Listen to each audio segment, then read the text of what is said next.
Miranda's mansion, how she got it, and who tried to take it from her. Deep in the heart of one of the wealthiest parts of the Bible Belt, USA, in her grand Tennessee living room, Miranda wept, crying the last of the tears she must cry over her dearly departed husband of 25 years, Thomas. She was a widow. Again. Thomas had been 22 years older than she was, but he was vibrant and young-minded, and Miranda was an old soul. So they meshed together very well and had shared so many good years. Not all good, but mostly good. He died as an old man, but she was decades younger than him and wondered if it was too late for her to build a new life for herself. Miranda looked around at the interior of the beautiful mansion that Thomas had left her. He was gone now, so now all this belonged to her. But she'd be alone. She hated to be selfish thinking about herself now. But Tom was gone. 25 years ago. Miranda, a young hairstylist, woke up late and had to get her child ready for school. She had nothing in the house to eat. In a mad rush, in her pink fuzzy robe and hair rollers in her red hair, she stopped at the Krispy Kreme to run in and grab a donut and a carton of milk for her 7-year-old son, Kevin. Thomas was there. This is when he saw her, and he was quite taken with her, even in the hair rollers and house robe, and was not planning to let her get away without speaking to her, at least, and hopefully getting her telephone number. He approached her and said, "Hi, my name is Tom. And you are?" She said, "I'm Miranda." She glanced at him briefly, thinking he looked familiar. Maybe he was one of her bartering clients. If he wasn't, he could become a client. She could always use more clientele. She tried to rush out. Since she left her child in the car, he pressed his business card into her free hand as she ran back to her car. He yelled to her, "Will you call me?" For 2 weeks she didn't. But as fate would have it, and her usual disorganization, she ended up at the Krispy Kreme again, another school day morning at 7:38 a.m. This time, Miranda had on clothes. Well, sort of. She was dressed in black yoga pants and a top, and her hair was done, long and flowing, in a style suitable for a hairstylist. She and her son stepped into the donut shop. She ordered him a chocolate-glazed donut and a carton of milk. Ever watching her figure and her wallet, she ordered herself a black coffee. This time, they had a leisurely 12 minutes to sit and eat before needing to rush to school to make sure Kevin would be on time for class. Thomas came over to their table and pulled up a seat as if he owned the place. Miranda was a little shocked. But something about him made her feel comfortable, and she began to chat with him. Later on, she would find out that he did own the place and several other locations in the city. Oh, a businessman, she thought to herself. I like businessman. From then on, she started dating Thomas. Kevin liked him too, so inside of a year, they were married. With Tom, Miranda enjoyed 25 years of comfort, security, and even luxury. They took opulent trips and lacked nothing. He put Kevin through college and even professional school. Kevin made a success of his life so far and had married and had a son and a daughter. They lived in Hawaii. Thomas built Miranda that beautiful mansion. There were 5 garage bays, a luxury import in every bay. After marrying him, Miranda found out he didn't just own the donut locations. He also owned 7 insurance agencies across the state. This man was a billionaire. Once Miranda found that out, she wept in gratitude to God, who she was very close to. After all, it is the Bible Belt, and she and her son, Kevin, had been living hand to mouth, trusting God every day. After Kevin's father had suddenly died in a motorcycle accident. When she met Tom, he was like Boaz, a kinsman redeemer. God had done exceedingly and abundantly over anything Miranda had ever thought possible. 25 years ago, she dried what she called the last tear because we don't grieve like those who have no hope. She quoted a familiar Bible verse. Of course, She was into God and church. It's the Bible Belt. However, not Tom. He just wanted a young, pretty wife, and that was Miranda. Now, Tom was gone. Her son had moved to Hawaii with his new wife and family. And she was left all alone. Where would she go from here? If nothing more, she was not going to date or marry a churchless, godless man. Not the next time around. Tom's churchlessness and godlessness was the source of all their conflicts. Yet Miranda stayed with him. In only a few weeks after losing Tom, Miranda's phone rang. It was a man who she knew since grade school. He had heard about Tom and was calling to offer his condolences. Miranda was glad to hear from an old classmate, and they began reminiscing and catching up. They talked on the phone several times a week and were starting to get close. Once Roman came over and saw the house and grounds, the estate where Miranda lived, he was suddenly very romantically interested in her. On subsequent visits, he saw the cars and eventually found out how much Thomas owned. Within months, he proposed marriage to Miranda. Roman was a businessman also. Miranda liked businessmen. He would be away for a week or two at a time, doing massive construction projects in various states. She had said, "If you ever have a project in Hawaii, I'm going with you to see my son and my grandchildren." She was starting to like this Roman and wondered why she hadn't noticed him in school. He was personable, friendly, and a businessman. To top it all off, Roman's people were true Bible Belt folks. They not only went to church, but there were pastors and deacons, and all kinds of church people in his family. Roman knew the Bible, and he knew how to pray. Miranda accepted his marriage proposal. The wedding was simple and beautiful. It was held in the gardens of the home that Thomas and Miranda had built and shared. To prove his own faithfulness to God and Miranda, Roman insisted that his own aunt, who was a pastor, officiate the wedding. This was to impress Miranda with how church-connected his people were. That was fine with Miranda. She was looking for a churched and Bibled and spirit-filled man. After the ceremony was completed, the marriage license was filled out and signed and placed in an envelope. Pastor Peggy had done a beautiful job, and everyone was happy. The new couple left the estate in one of Tom's luxury cars and were off on their honeymoon. Miranda was so happy, but only weeks after returning from their honeymoon, Roman became preoccupied, if not distant. No, Miranda decided it was a preoccupation. He was fascinated with the multi-million-dollar house. He was fascinated with the imported and luxury sports cars. 5 bays, and a luxury car in every one of them. He found out that Tom and Miranda, and now Miranda had a membership to the local golf club, so he could go whenever he wanted. What rich businessman doesn't golf? Roman went 3 or 4 times a week, for at least 3 hours a pop. He was ignoring Miranda more and more as he played with the toys that Tom had left.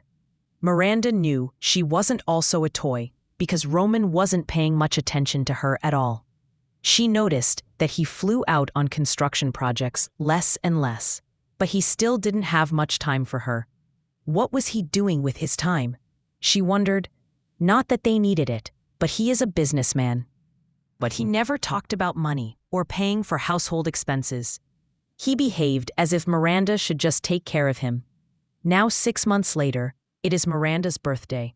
Her new husband completely slept the event. He went to play golf and was out until far after dark. He never said a word to her about her birthday. Miranda was broken-hearted, totally broken-hearted. She kept hoping that he'd bring it up, because she never did and never would. But when he forgot their anniversary, and then another birthday, it was all too much. It was 9 p.m., and Roman was away on a construction site in Arizona. Miranda hoped he was calling her, but instead it was a woman that Miranda also knew from grade school. "Miranda, do you remember me? It's Abigail Smith from Brentwood Middle." "I don't exactly, but hold on." Miranda went to her bookcase and pulled out a yearbook that was nearby, because she had been going through boxes, separating out Tom's things. The yearbook was dusty, but she opened it and looked at the pictures from 6th grade. Abby. Yes. Hi. How did you get my number? You'd be surprised, Miranda. Soon, several images of Miranda's house and the red Ferrari came across her cell phone. She pulled the phone from her ear to see what the chimes were about. Oh, that's my house. When have you been here? That's your house? Abby asked.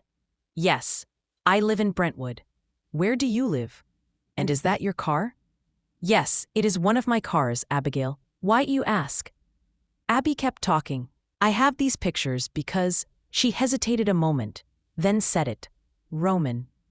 She paused purposefully. Roman? Asked Miranda. He's showing all these pictures around the club and around town and saying that all of this is his. His? Queried Miranda. Yes, that is how I got your number, off of his cell phone. He doesn't know I have it or that I am calling you. Wondering only once how Abigail would have access to Roman's cell phone, Miranda chose to remain silent and listen. I just wanted to check because I've been knowing Roman for as long as you have. But I've known him a slightly different way than you have known him. Yes, said Miranda. Well, everything he says is not true, but he is asking me to marry him and... Marry him? Miranda yelled. Girl, yes, but if he is not financially set, I don't see any reason to marry him. Abby said, Hold a second. She heard a chime on her phone. Miranda had sent her their wedding picture, with the date of the wedding clearly evident on the screenshot. What? Gasped Abigail. But she kept talking, spilling more tea than Miranda could stomach. Then she said, Abby, I'm glad you reached out to me. Call or text me again if you see Roman doing this kind of thing again. Then they ended the call. Miranda was very confused. Roman was supposed to be different than Thomas. They went to church together. He knew the Bible. They prayed together, right? He couldn't be cheating on her. Already. Well, Mr. Roman, we are about to end this foolishness. That night. Miranda paced through the living room, devising her plan.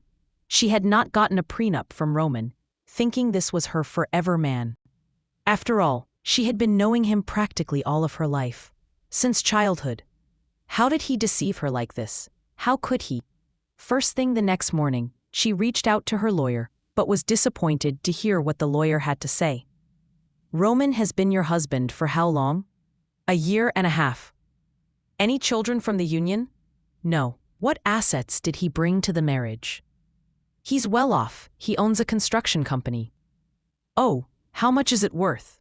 I don't know. Then again, what assets did he bring to the marriage? Miranda hesitated, then stammered. No, none. Miranda, it's not looking good. He might end up with half of your estate.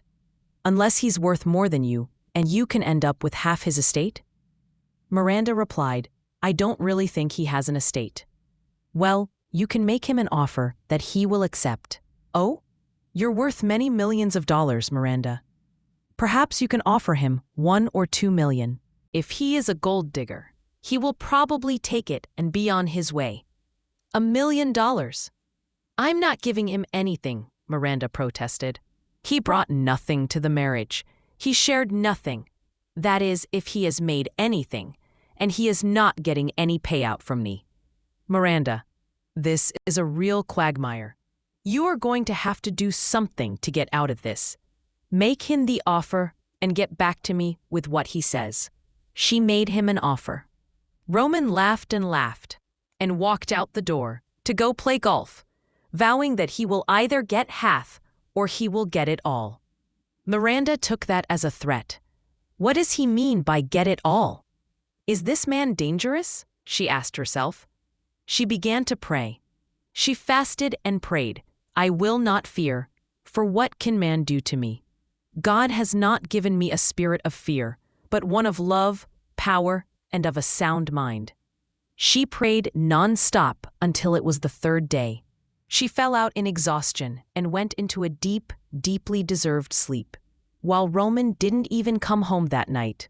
All night, Miranda had lost track of when he'd come home and when he said he was out of state, allegedly. Miranda fell into a dream. In the dream, she saw herself dressed like a farmer or a gardener, rolling a wheelbarrow of money to Roman, while in tears. She woke up startled from the dream, in tears. "Lord, what must I do? What must I do?" She got up, washed her face, and put on some coffee. At exactly 9 a.m., her doorbell rang, startling her. She looked out. Man, she hadn't even closed the gates last night. It was Pastor Peggy. Miranda just stood at the door, staring at her. She didn't know whether to lean on her pastoral grace and ask for prayers and help, or whether to just keep quiet, since this was Roman's aunt. "Miranda, I was impressed by the Lord to come over here this morning. How are you?" Silence. Miranda turned and invited Pastor Peggy in. "Miranda?" No answer. "Miranda? I am okay, Pastor Peggy." "And Roman? Where is he?" "He's not here." "I know," said Pastor Peggy. "He's almost never home." How do you know?" "I pray, Miranda. You know, God tells those who pray many things. And I know Roman, Miranda. I've been knowing him all of his life. He is unfaithful. He is disloyal. He is ungrateful. He is a gold digger and a liar. He has racked up some gambling debts. And from what I understand, he has gotten desperate." Pastor Peggy. Miranda couldn't believe her ears. After all, this is the Bible Belt. People don't talk like this. "Miranda? Miranda? Are you still there?" She said yes, and then blurted it all out. "Roman is trying to get half of my inheritance from Tom. He even told me that he will either get half of it or all of it. Pastor, he has threatened me. This is a threat, right?" Silence. "But I have to divorce him. He has to go." "Miranda? Miranda, listen to me carefully. Roman is not your husband." "What? What do you mean? You are the one who married us. You were there." Pastor Peggy went into her leather handbag, took out a blue envelope that was vaguely familiar. She handed it to Miranda. "Open it." Miranda did, very slowly. She pulled out a single document. Pastor Peggy continued her narration. "That is your marriage license. From a year and a half ago?" "Yes." "How do you have it?" "I've always had it." "How? Why?" "Miranda, I know Roman. I know what he is like. I know his schemes. I've seen them for years and years." Silent pause. Then a whisper. Then a soft, secret whisper. "I never sent it in to the clerk's office." "What?" "Miranda, as far as the legal system is concerned, you and Roman never got married." "What? So you don't have to divorce a man you never married?" "Well, he never married me. Just my prosperity, belongings, and inheritance from Tom." "I know, Miranda. I know." Pastor Peggy gave Miranda a motherly hug and then turned and left the house. As she went down the sidewalk, Miranda watched with tears in her eyes, thinking, God has answered. That woman is an angel. God, you did it again. Thank you, Lord. Miranda packed the clothing and things Roman brought to the house into several boxes and set them by the curb. There were 2 days until trash day.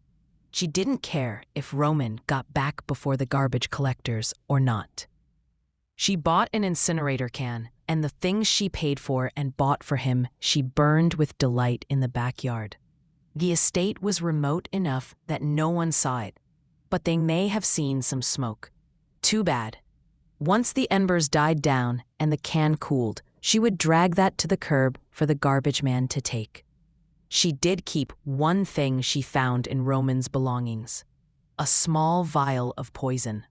Wonder what Mr. Roman was planning to do with this, she said aloud.